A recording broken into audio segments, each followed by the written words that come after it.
நிஃப்டியோட technical view பொறுத்த வரைக்கும் பெருசாவே கீழே வந்திருக்குன்னு சொல்லலாம். இங்க இருக்கக்கூடிய பிரைஸ் அப்படிங்கிறது ஒரு ஸ்ட்ராங் சப்போர்ட்ல தான் முடிச்சிருக்காங்க. இங்க இருந்து மேல போறதுக்கான வாய்ப்புகள் இருந்தாலுமே அதுக்கு சில இடங்களை பிரேக் பண்ண வேண்டியதா இருக்கு.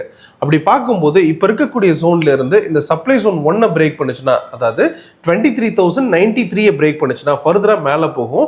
அப் டு வந்து பாத்தீங்கன்னா உங்களுக்கு 23,138, அதாவது சப்ளை ஜோன் 2 வரைக்கும் போகும் அப்படிங்கிறது எக்ஸ்பெக்டேஷனா இருக்கு. பட் இந்த இடத்துல நம்ம எந்த ஒரு டெசிஷனும் எடுக்க மாட்டோம். இது ரிஸ்கான ஏரியாவா இருக்கு அப்படிங்கறத புரிஞ்சுக்கலாம். அண்ட் இதையும் பிரேக் பண்ணுச்சுன்னா, அதாவது 23,138 பிரேக் பண்ணுச்சுன்னா ஃபர்தரா ஸ்ட்ராங்கா மேல போறதுக்கான வாய்ப்பு இருக்கு. அது அப் டு வந்து பாத்தீங்கன்னா சப்ளை ஜோன் 3 இருக்கக்கூடிய 23,860 இந்த ரேஞ்ச் வரைக்கும் போகலாம் அப்படிங்கிறது எக்ஸ்பெக்டேஷன். இதுல மல்டிபிள் ஜோன்ஸ் இருக்கு. அந்த ஜோன்ஸ்ல எல்லாம் எப்படி ட்ரேட் பண்ணும் அப்படிங்கிறது டெக்னிக்கல் அனாலிசிஸ் புரிஞ்சவங்களால இதுல ட்ரேட் பண்ண முடியும். அப்படி பார்க்கும்போது இதுல மல்டிபிள் லெவல்ஸ் இருக்கு அப்படிங்கறத புரிஞ்சுக்கணும்.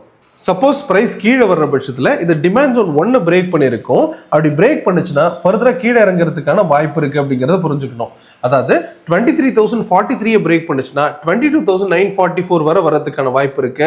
அண்ட் அதையும் பிரேக் பண்ணுச்சுன்னா ஃபர்தரா கீழே இறங்குறதுக்கான வாய்ப்பு இருக்கு. அது பெரிய ஜோனா இருக்கு. அப் டு வந்து பார்த்தீங்கன்னா உங்களுக்கு 22,412 வரைக்கும் வரலாம். அது சப்போர்ட் ஜோன் 1ஆவும் இருக்கு அப்படிங்கிறத புரிஞ்சுக்கணும்.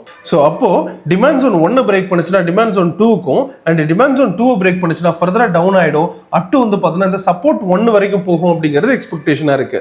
ஸோ ஓவராலா சப்ளை ஜோன் 1 பிரேக் பண்ணுதா, டிமாண்ட் ஜோன் 1 பிரேக் பண்றதா அப்படிங்கிறத பொறுத்து தான் மார்க்கெட் மூவ் ஆகும் அப்படிங்கிறத புரிஞ்சுக்கலாம். லாஸ்ட் 1 இயரா நிஃப்டி அண்ட் பேங்க் நிஃப்டியை பொறுத்தவரை பெரிய லெவலில் மொமெண்டமே இல்லாமல் இருந்துச்சு.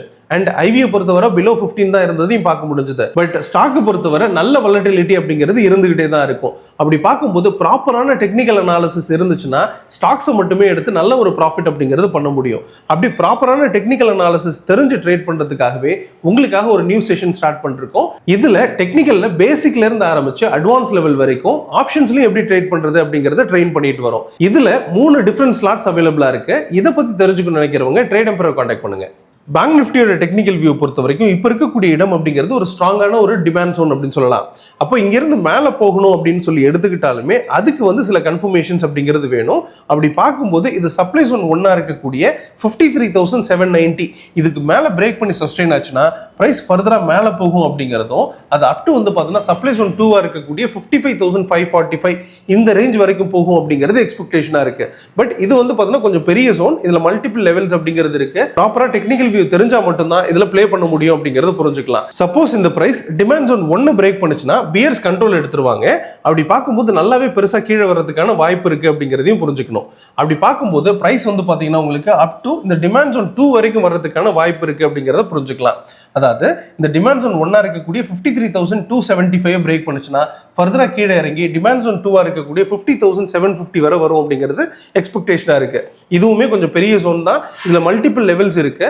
பட் இப்போ இருக்கக்கூடிய குரூஷியல், அதாவது இப்போ இருக்கக்கூடிய வார் சினாரியோவில் இந்த மாதிரியான லெவல்ஸை பிரேக் பண்றது அப்படிங்கிறது ரொம்ப ஈஸியாவே நடந்துருது அப்படிங்கிறத புரிஞ்சுக்கலாம். இன்னைக்கு எப்படி ஒரு 1500 பாயிண்ட் டவுன் ஆச்சோ அதே மாதிரியே கீழே இறங்குறதுக்கான வாய்ப்பு ரொம்பவே அதிகம்னாலுமே மல்டிபிள் லெவல்ஸ் அப்படிங்கிறது பார்த்து தான் ட்ரேட் பண்ணும் அப்படிங்கிறது தான் இப்போ இருக்கக்கூடிய வியூவா இருக்கு.